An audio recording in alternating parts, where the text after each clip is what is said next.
But I want us to talk about security and insecurity. And I want to start this conversation with you, Mr. Sedechampong. You are Eastern Regional Minister. You also are on the Regional Security Council. In fact, you chair it, don't you? Yes. So let's talk about security in your region. I think both of you come from the same region in this regard. So let's hear your analysis of what the security situation is. Thank you very much, Mama V. This security subject is very delicate. Since I've been here in the last 3 months and a week, exactly today is 3 months and a week since I took office as the representative of His Excellency the President, Nana Addo before I appeared. We've had a couple of meetings, we've had some discussions, we've had some operations run, and we're still ongoing. Unfortunately, some murder cases, as so far described by the reports of the Ghana Police Service, as captured and as ongoing investigations prescribed them to be. The general overview of the region is good, is fair. We have the compliment of, let me thank the Minister for Interior, Honorable Ambusdere, for encouraging the police and the Ghana Immigration Service to set up a counter-terrorism training center and unit here, which brings more people frequently and regularly into the region. And they help us with visibility, which is also aiding and adding to the confidence of our citizenry in most of our communities. We are not there yet. It is just started. And I will encourage that we all have a bite at it. And when you get opportunity, we would also know how to go about it. So far, we've experienced some armed robbery incidents on certain portions of the region. And some theft has gone on in the region, and all by and large. And the usual exchanges with the extractive industries operatives, where security personnel have been in the region to run operation halts, and in some areas there have been some exchanges between some illegal sand winners and some other personnel. All these are all issues that are come up to our table, and we are fashioning solutions to them because that is our mandate. That is what we're supposed to do. We're supposed to ensure that there is sanity, there is stability, and there is peace and unity in the community. And so that is exactly what we're working towards and we're trying to achieve in this region. You will be surprised that unfortunately, the heightened of crime in this jurisdiction is absurd for me. Just as when I had been nominated by His Excellency the President to represent him in this region, we had a bizarre incident where an ambulance driver who was on a mission to save life was attacked and killed by armed robbers. And that really shocked me and granted me a different orientation in respect of the fight against crime in this republic. Because ordinarily, even in times of war, those who fly peace flags, such as the Red Cross and such as ambulances, are not attacked. And so if we find such innocent but hard, dedicated, committed nationals in their duty and in the line of service get attacked, then we should begin to probe further. And this has led us into understanding the posture and the nature of the crimes that they commit. Okay. Most of them are on hard drugs, and that is how we are getting the evidence to be. I can't speak too deep into most of these investigations that are ongoing, but permit me to say this few words to start with as painting a picture for the region for now. Yeah, there's sadly another one in the Ghanaian Times newspaper, and I think this happened over the weekend, where a mobile money vendor was attacked and killed. This happened at Okrasi, it's in your region. Do you have any updates on this matter? Yes, please, Mama B. the incident occurred on the night of the 19th, about 11:30 to be precise. Those are the information I can offer you in respect of the situa. You know how these things were when they occurred. There are situation reports that the Crime Investigation Department of the Ghana Police Service would necessarily lead in these incidents. They will put together an initial report as a situation report. So the SITREPs that we received, and I received on that fateful night around 11:30 p.m. on the 19th of June, this gentleman had closed from his normal duties and chores. And as the reports tells us, those who shot and killed him did not take away. He is a business person operating a small-scale business of mobile money, and his monies were not taken. None of his phones were taken away, and they just shot and killed him. And so this is a matter which is under investigation. Any arrests so far? We are keenly following and checking on. First, some initial suspects have been picked, and we're still following through. I beg you to pardon me. This is a very serious crime, a murder, as the police described it so far. They are the professionals who lead us in these conversations. So when they look at the initial evidence and prescribe, we follow through because they represent the law and they act the law as and when the matter breaks. Sure. And so it's now a murder matter that we are following closely. Okay, great. So, Honorable, that's your regional minister painting the picture of the region. But how does it look like in Lower Manyakrobo? Well, it's not too different. We have also had, some, and I think he's aware, some murder cases. I think we have, I think the recent one, a young man was also murdered, and we also got up in the morning to find some dead persons, lying on the street in the outskirts of the town. The police, I have not honestly followed up with the case to find out what actually the issue, but they were found dead, and that is also a suspected, murder case. Yes, so I'm sure the police are working. But see, one thing that we must also be doing is to make sure that you see the sense how the people feel is what the situation is. Because if the people feel very insecure because they think that they are not safe, So how do your constituents feel? Well,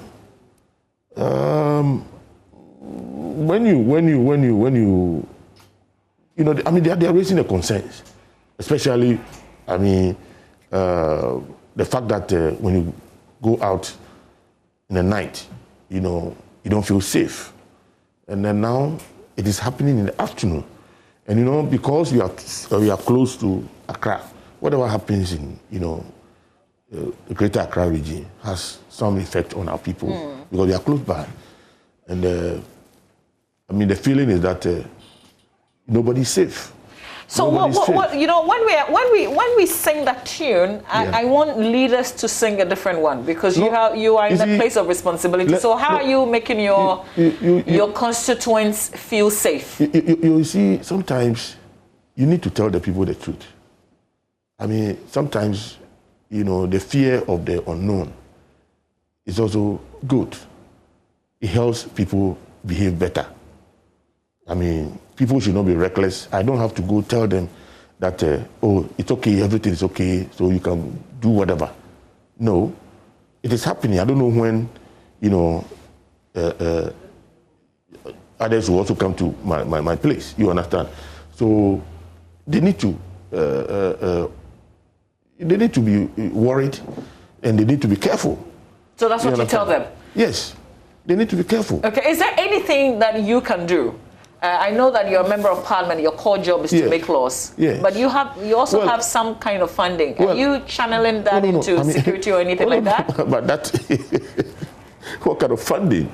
I mean, I don't think... you have a common fund, don't you? The common fund cannot take care of the security, please. The police, at least, must up their game a little. I mean, police visibility should be improved.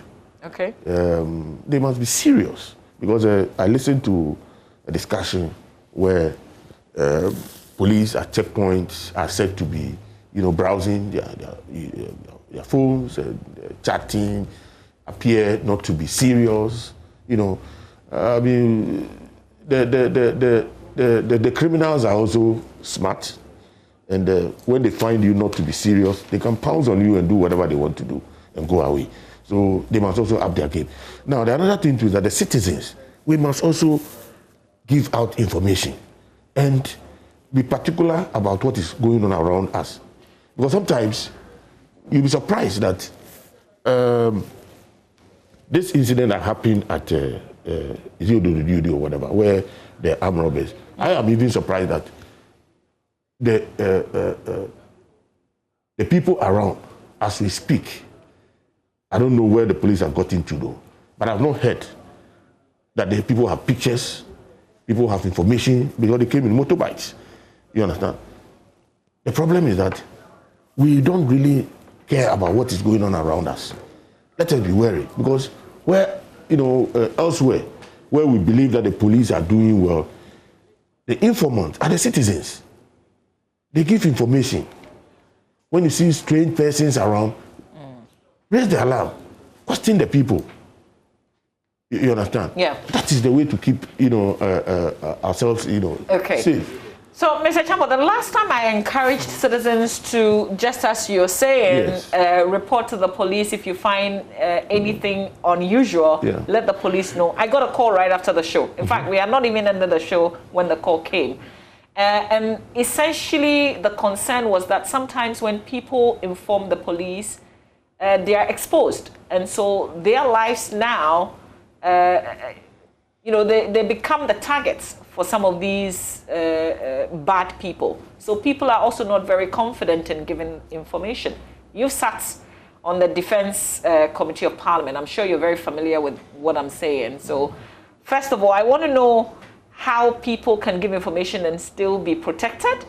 And then second, there's the issue of the mobile money vendors not safe. Just using your region as an example in terms of what you're doing to protect them.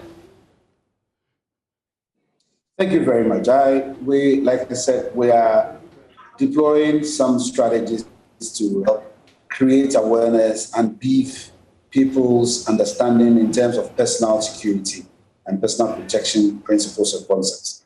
But this is being done sadly, and the way we're doing it, let me be very honest, sometimes you can't speak all the things you're doing, because as we speak, everybody's listening to us, and you don't know who is the next person who targeting another fellow. So they always want to see what the strategies and the plans of the operatives are.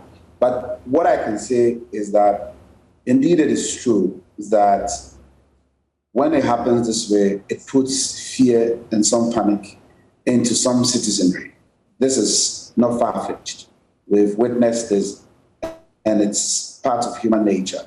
It is us leaders who should provide that kind of inspiration which offers the ordinary person the courage to step out and go and do what they have to do.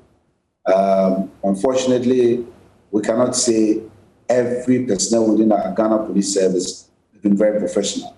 Some have been truly professional, and they have conducted themselves and performed their works without any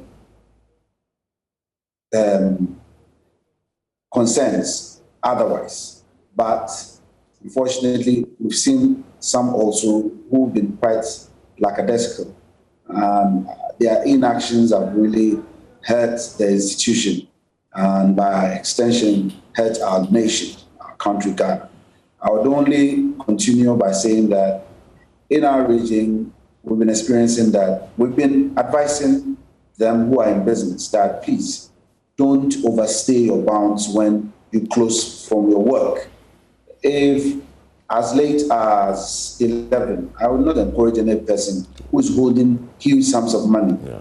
In this instance, anyone who is holding huge sums of money should be working outside.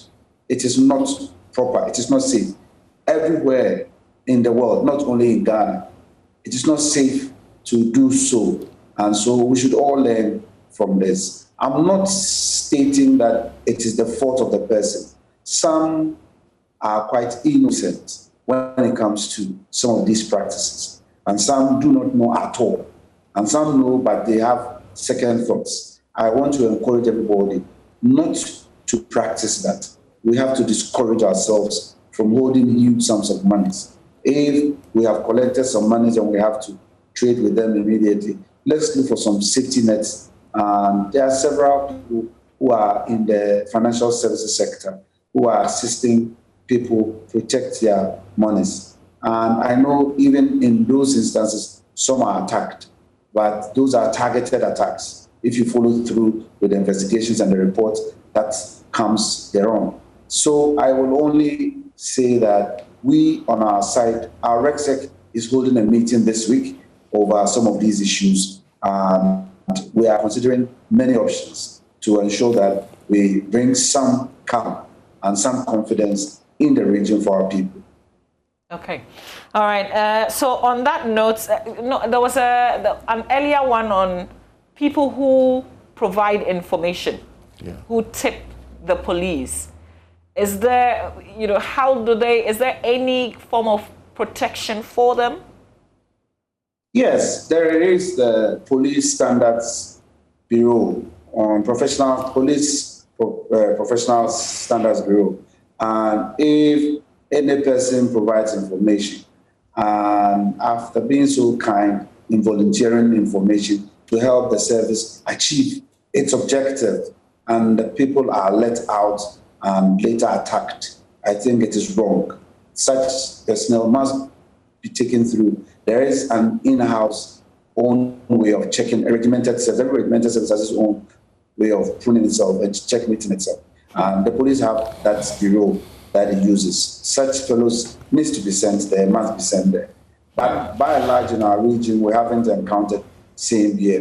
That is the only way the police service is able to assist us or rather most of these criminal activities. And so we are very, very focused in ensuring that informants are properly protected. You can't allow any leads to informants, because other than that, you will not get any information that will help you meet your investigation. Okay, all right. In wrapping up this conversation, do you have anything to say on security real quick? I have a constituent of yours who sent a message. Okay. I believe that you don't necessarily need to provide information in person. I mean, this day and age where we have technology, at the site of crime, or sometimes when accidents occur, you find people taking pictures and putting them on various platforms. We can use same, and we can use same to do that. Because recently I saw some pictures of some young men wielding guns. I hear the police have accosted them. It's another way of providing information. You understand? But we don't do that. We do not do that. We take the pictures. We take pictures of accident victims and put them on platform. But when people are, when criminals are operating, we don't do that. We don't do that. We must encourage people to do that. You don't need to go to the police station, to go and give information. No, you can call when there's something going on around. You can call the police. I mean, sometimes they have problems with their response, though.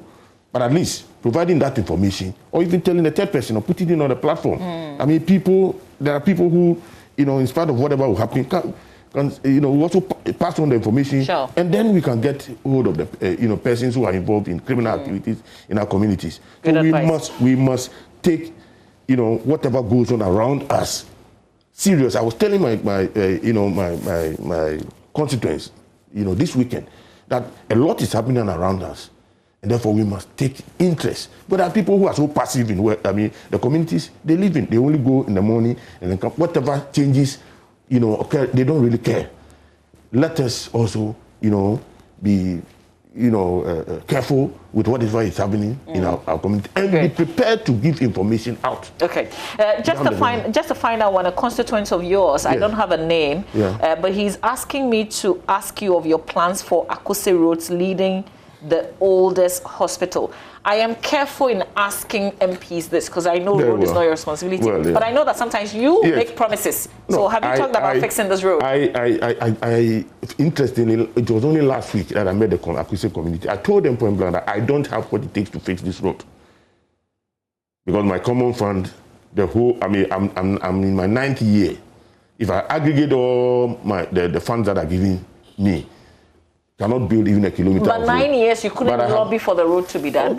For the lobbying, and I'm still doing it. I have even written to the minister. Of He's road, in parliament with you. Yes, and he has given us his word that they were going to do it. In fact, that particular road was awarded last year, right? But again, we all know the situation we find ourselves in the country now. It is subject to availability of funds. You understand? If So just final for the person who asked me the question. What's your response? Well, I'm still pursuing it. I'm including other roads in the constituency. Okay. Yes. Ayo, we hear. Thank you very much, Honorable, for being here. Mr. Sade Champon, thank you so much for your time this morning.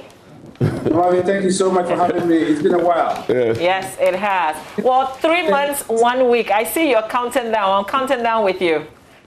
Please come over. I need you here. Come and visit us. I will. You have a beautiful region. I will come on a tour. Yes, our city is very beautiful. And the Kobo area is very, very nice, where Honorable Taylor comes from. Yes. I have to bring you an invoice. Now you're advertising your region on my show. Thank you very much, Mr. Sade Champon. And thank you, Thank you. Mr. Ebenezer Oakley Taylor as well for being here.